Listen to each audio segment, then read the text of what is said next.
का स्वागत करने के लिए, उनके सम्मान के लिए, उनकी बातों को सुनने के लिए आप यहाँ सुबह से बैठे हुए हैं। मैं सबिया अंसारी आप सबकी इस तपस्या, इस संघर्ष को क्रांतिकारी सलाम करती हूँ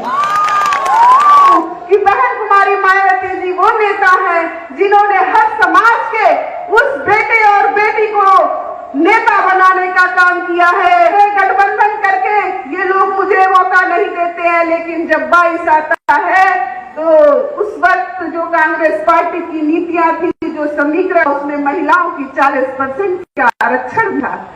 आंदोलन की धूप में आप सब अपने नेता, आप सब अपनी नेता आदरणीय बहन जी का स्वागत करने के लिए, उनके सम्मान के लिए, उनकी बातों को सुनने के लिए आप यहाँ सुबह से बैठे हुए हैं। मैं सबिया अंसारी आप सबकी इस तपस्या, इस संघर्ष को क्रांतिकारी सलाम करती हूँ। चुनावी समय है और चुनाव की ही बात होनी चाहिए। वक्त की नजाकत को देखते हुए मेरे तमाम सर्व समाज के लोगों, मैं आपसे गुजारिश करती हूँ कि बहन कुमारी मायावती जी वो नेता है जिन्होंने हर समाज के उस बेटे और बेटी को नेता बनाने का काम किया है, जिसने अपने समाज में उस समाज के अधिकारों के लिए, उसकी समानता के लिए, उसके सम्मान की लड़ाई लड़ने का काम किया है। सर्व समाज के सारे बहन बेटियों को, भाइयों को बहन जी ने नेता बनाने का काम किया है। मैं तमाम अपने मंचासीन जो हमारे नेतागण है वो सब मुझसे बड़े हैं, बहुत एक्सपीरियंस वाले हैं। मेरी मजाल नहीं, मेरी हिम्मत नहीं, वो मेरे परिचय के मोहताज नहीं है। मैं उनका परिचय कराकर मैं ऐसी गुस्ताखी नहीं कर सकती हूँ, लेकिन मैं अपने सब समाज के भाइयों से कहना चाहती हूँ कि बहन जी ने सारे समाज के लोगों को जो नेता बनाने का काम किया है, उसी कड़ी में आप सबके लोकसभा के पीर प्रत्याशी, घोसी लोकसभा के पीर प्रत्याशी बालकृष्ण चौहान जी एक रूप में बैठे हैं, तो सलेमपुर के लोकसभा प्रत्याशी के रूप में भाई भीम राजभर जी बैठे हुए हैं। बलिया से चलकर आए हुए जो आपके बीच में अपनी बात को रखने का काम कर रहे थे, भाई लल्लन यादव जी बैठे हुए हैं। हम सबके जो है मऊ के जाने पहचाने लाल भाई अरशद जमाल साहब रूप में बैठे हुए हैं, तो कई राज्यसभा मेंबर बड़े भाई सालिम अंसारी साहब बैठे हुए हैं। अभी आप लोगों ने भाई अरशद जमाल साहब के दर्द को सुना था, और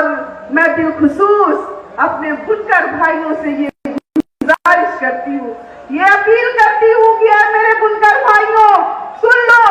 ये जो आपकी बेटी आज इतने बड़े मंच पे खड़ी है, ये जो आपकी बेटी को इतना मान सम्मान मिला है वाली है, और इसी भीड़ में मेरे कई भाई खड़े होंगे, कई बच्चियां खड़े होंगी, कहीं मेरी माएं और बहनें खड़ी हुई मिल जाएंगी इसी भीड़ में। तो मैं आपसे गुजारिश करती हूँ, आपने पिछला मेरा इतिहास देखा होगा, और ये बात इस बात की गवाही है, मुबारकपुर की सरजमीन की आपकी इस बहन ने कांग्रेस पार्टी का झंडा डंडा ढोकर 12 साल से कांग्रेस पार्टी की खिदमत की थी, और सिर्फ एक विधानसभा के टिकट के लिए, सिर्फ एक विधानसभा के टिकट के लिए उसने 12 साल संघर्ष किया। कांग्रेस पार्टी के बैनर तले कांग्रेस पार्टी का झंडा डंडा गलियों कूचों में ढोने का काम किया था, लेकिन 17 में गठबंधन करके ये लोग मुझे मौका नहीं देते हैं, लेकिन जब 22 आता है तो उस वक्त जो कांग्रेस पार्टी की नीतियां थी, जो समीकरण, उसमें महिलाओं की 40% का आरक्षण था। ऐसे में ये आपकी बहन या आपकी बेटी बिल्कुल फिट बैठती थी, लेकिन एक बुनकर समाज की बेटी, एक बुनकर समाज का बेटे की कहीं नुमाइंदगी ना हो जाए, बुनकर समाज के लोग कहीं आगे ना बढ़ जाए, इसलिए कांग्रेस पार्टी के लोगों ने अब आपकी इस बेटी को मौका नहीं देते हैं। तो मैं कहती हूँ कि मेरे बुनकर समाज के भाइयों, मैं अपने समाज के लोगों से गुजारिश करती हूँ कि आप अपने मोहसिन, अपने नुमाइंदे को पहचानिए, और बहुजन समाज पार्टी की नेता आदरणीय बहन जी की नीतियों में विश्वास रखते हुए आज जो भी उत्तर प्रदेश हो या आजमगढ़ का मंडल हो, जहाँ भी बहुजन समाज पार्टी के प्रत्याशी चुनाव लड़ रहे हैं, आप उनको भरपूर समर्थन दीजिए और बसपा की सरकार बनाने का काम कीजिए, यही मैं आपसे गुजारिश करती हूँ। छोटी सी एक बात मेरी रह गई थी कि मैं आपसे बताना चाहूँ कि पिछले दिनों में बहुत सारे लोगों ने बहुत सारी बातें की थी,